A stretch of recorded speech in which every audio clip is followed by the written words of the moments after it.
Students, स्वागत है आपका फिर से कपूर क्लासेस में। और हम आपके लिए करा रहे हैं वर्ब्स जो करा रहे हैं हम करा रहे हैं टेंस के अकॉर्डिंग्स, ताकि आपको चीज़ें बहुत अच्छे से क्लियर हो जाएं और आप कभी भी गलतियां ना करें। तो आप चैनल को अच्छे से वॉच करते रहिए। अगर वीडियोस आपके लिए बहुत ज़्यादा अच्छी लगती है तो वीडियोस को ज़्यादा से ज़्यादा शेयर करें। ठीक है, आइए बिना देरी करते हुए हम कराते हैं टॉपिक की तैयारी। ठीक है, स्टार्ट करते हैं। पार्ट एक्सरसाइज नंबर 6 है ये। टेंस की बात करें तो है पास्ट कंटिन्यूअस टेंस, और पार्ट नंबर 6 के हिसाब से आएगी। और चैप्टर नंबर है 11 क्लास नंबर 10 का, filling in the correct forms of the verbs. ये एक्सरसाइज हम करवाएंगे, पर इससे पहले हमें टेंस का ज्ञान होना चाहिए। ठीक है, तो हम पास्ट कंटिन्यूअस टेंस के बारे में कुछ जानकारी आपको देते हैं, वो आपको अच्छे से वॉच करनी है और इसको सीखना है। अगर चीजें जब भी वीडियो वॉच करें तो आप कॉपी पेन साथ में लेकर बैठे और उनको नोट डाउन करें। कह सकते हैं पास्ट कंटिन्यूअस टेंस में सिंगुलर सब्जेक्ट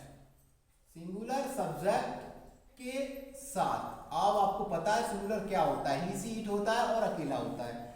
सिंगुलर सब्जेक्ट के साथ वॉज का प्रयोग करना है।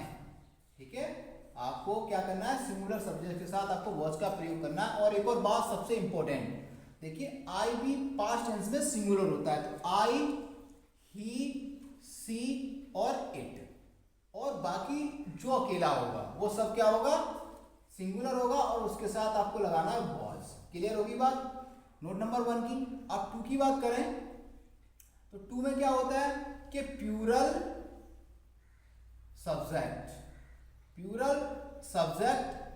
के साथ। अब प्लूरल सब्जेक्ट क्या क्या हो सकते हैं, आई को तो वहां पहुंचा दिया हमने, तो कह सकते हैं यू, वी, दे, और जो एक से अधिक हो तो आपको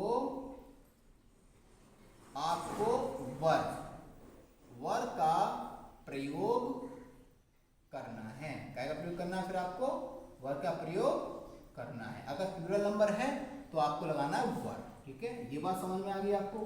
अब सबसे इंपॉर्टेंट बात, जो इसमें वर्ब रहेगा कि पास्ट कंटिन्यूअस। ठीक है, पास्ट कंटिन्यूअस टेंस में वर्ब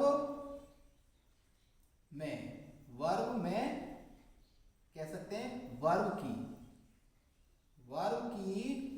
फर्स्ट फॉर्म में ing का प्रयोग होता है। आपको और ये तीनों चीज अच्छे से पता है तो आप एक्सरसाइज को बहुत ही आसानी से कर सकते हैं। ठीक है, अभी हम एक्सरसाइज आपके सामने करेंगे। आप इन चीजों को नोट डाउन करें और इनको समझें और इनको पढ़ें, और उसके बाद जो भी बुक्स है आपके पास, कोई सी भी बुक हो, चैप्टर फॉर्म के नाम से हो सकता है, वर्ब के नाम से हो सकता है, और filling the correct form of the verb के नाम से हो सकता है, चैप्टर आगे पीछे हो सकता है, कोई फर्क नहीं पड़ता, लेकिन चीजों को समझेंगे और उनको करने की कोशिश करेंगे, क्योंकि प्रैक्टिस सबसे बेहतरीन चीज होती है। अगर आपने अच्छी प्रैक्टिस करी तो आप एक अच्छे खिलाड़ी बन सकते हैं, चाहे वो मैदान खेलने का हो चाहे वो पढ़ने का हो। ठीक है, तो आपको सबसे पहले करना है प्रैक्टिस। अब देखिए, अब बनाते हैं एक्सरसाइज। अब पहला सेंटेंस है कि योर ब्रदर डैश क्वेश्चन है और यहां लिखा है सॉल्व। तो योर ब्रदर की बात कर रहे हैं, तुम्हारा भाई, तो सबसे पहले हमें लगाना पड़ेगा या वॉज, और ये सॉल्व को करना पड़ेगा सॉल्विंग। इसमें ing हमें प्लस करना है, तो ये हो जाएगा सॉल्विंग। और मैंने एक और चीज आपको बताई है कि जिस भी एक्शन वर्ड के बाद अगर ई आता है तो ई को हटा देते हैं, तब ing प्लस करते हैं। ठीक है, तो आपको ई को ड्रॉप करना है, फिर इसमें ing लगाना होता है। तो कह सकते हैं your brother was solving question. अगला सेंटेंस हमने लिया ही dash for you at the station, और यहाँ पे लिखा वेट। तो ही सिंगुलर होता है, तो सिंगुलर के साथ आपको लगाना वॉज, और वेट है, वेट में आपको लगाना ing। तो कह सकते हैं वेट, और वेट में लगाना है ing। तो कह सकते हैं he was waiting for you at the station. अगला सेंटेंस हम लिया व्हेन। सबसे इंपॉर्टेंट बात ये समझो, अगर व्हेन शुरू में आता है और उसके बाद एच भी नहीं है, तो व्हेन का मतलब कब नहीं है वहां। ठीक है, व्हेन का मतलब वहाँ कब नहीं है, और ये इंटरोगेटिव सेंटेंस नहीं है।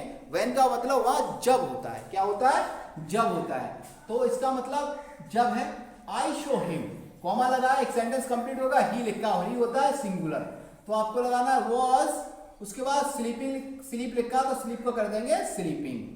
क्या कर देंगे? स्लीपिंग, क्योंकि स्लीपिंग हमें लगाना आई एन जी। अगला सेंटेंस हमने लिया है शर्ता dash a song in the evening, और यहाँ पे लिखा है सिंग। शर्ता एक पर्टिकुलर नाम है, वो है सिंगुलर सब्जेक्ट। तो सबसे पहले आपको लेना है वॉज और सिंग को कर देना है सिंगिंग। क्या कर देना है? सिंगिंग कर देना है। तो कह सकते हैं Sarita was singing a song in the evening. अगला सेंटेंस हमने लिया है I dash a book when, when का मतलब यहां भी जब है, ठीक है। ही केम टू मी, और यहां पे लिखा है राइट, ठीक है। अब आई जो होता है पास्ट टेंस में सिंगुलर में काउंट किया जाता है। आई कहां पर काउंट किया जाता है? सिंगुलर में। लेकिन प्रेजेंट की बात करें तो प्रेजेंट में प्लूरल में आता है, ठीक है। तो आई के साथ आपको लेना है वॉज, आई वॉज, यहां लिखा है राइट, और राइट को कर देंगे रिटिंग, सॉरी राइटिंग। क्या कर देंगे? राइटिंग, और हो जाएगा I was writing a book when he came to me. अगला सेंटेंस है the train dash last today, और यहां पे लिखा है रन, और ट्रेन की बात चल रही है तो अकेली ट्रेन होगी, तो आपको लेना है वॉज, और यहां पे लेना है रनिंग। क्या लेना है? और रन को कर देंगे रनिंग। तो कह सकते हैं the train was running fast today, sorry last today. अगला सेंटेंस है द पुलिस मैन, और यहां पे लिखा है नॉट रिटर्न, तो आपको क्या करना है? द पुलिस मैन है अकेला, तो सबसे पहले आपको लगाना वॉज, फिर लगाना है नॉट, और जो रिटर्न है उसको कर देंगे रिटनिंग, ठीक है। और लगाएंगे फुल स्टॉप, क्योंकि ये इसमें और कोई ऑब्जेक्ट नहीं है। अगला सेंटेंस लिया है दीज गर्ल्स डैश होमवर्क, और यहां पे लिखा है डू। तो दीज गर्ल्स बहुत सारी लड़कियां हैं, तो आपको लगाना पड़ेगा वर्क, और डू को करना पड़ेगा डूइंग। क्या करना पड़ेगा? डूइंग। तो कह सकते हैं these girls were doing homework. अगला सेंटेंस लिया है गौरी डैश अ लेटर, और यहां लिखा है राइट, और गौरी एक पर्टिकुलर नाम है, सिंगुलर है, तो आपको लेना है वॉज। उसके बाद जो राइट है उसको कर देंगे राइटिंग। क्या कर देंगे? राइटिंग। तो Gauri was writing a letter. अगला वाक्य लिया है श्याम डैश टू अलीगढ़, और यहां लिखा है गो। श्याम भी पर्टिकुलर है, तो आपको लगाना है वॉज, और फिर गो में लगा देना ING, गोइंग। तो कह सकते हैं Shyam was going to Aligarh. उसके बाद आता है sentence number 11 was Ram not. अब देखिए वॉज भी है, नॉट राम भी है, और नॉट भी है। कुछ नहीं करना है आपको, लर्न है, लर्न में सिर्फ डायरेक्ट ING लगाना है और कर देना है इसको लर्निंग। क्या कर देना है? लर्निंग कर देना है। आपका sentence complete. Then last sentence है were these girls not dash the novels, और यहाँ लिखा है रीड। अब देखिए वर भी है और नॉट भी है, कुछ नहीं करना आपको, रीड लेना है, और रीड में लगा देना ING, कर देना है रीडिंग। कह सकते हैं वर these girls not reading the novels. इस प्रकार से ये एक्सरसाइज हो जाती है आपकी कंप्लीट। अगर आपने इसको अच्छे से वॉच किया तो आप अपने यूपी बोर्ड्स के एग्जाम में जब बैठेंगे तो अपना नंबर मिस नहीं करेंगे, और ना ही वो आपका नंबर गलत होगा। तो वीडियोस को आप अच्छे से वॉच करें, ताकि आपका जो नंबर डाउटेशन में रहता है वो क्लियर कंसेप्ट के साथ कंप्लीट हो जाए, और नंबर आपको मिले, जितने नंबर का ये क्वेश्चन है उतने नंबर आपको प्रोवाइड हो सकें। अगर वीडियो आपको बहुत ज़्यादा अच्छा लगता है तो वीडियोस को ज़्यादा से ज़्यादा आप शेयर करें। अगर आप चैनल पर नए हैं तो चैनल को सब्सक्राइब करें और बेल आइकन प्रेस करें। Thank you for watching.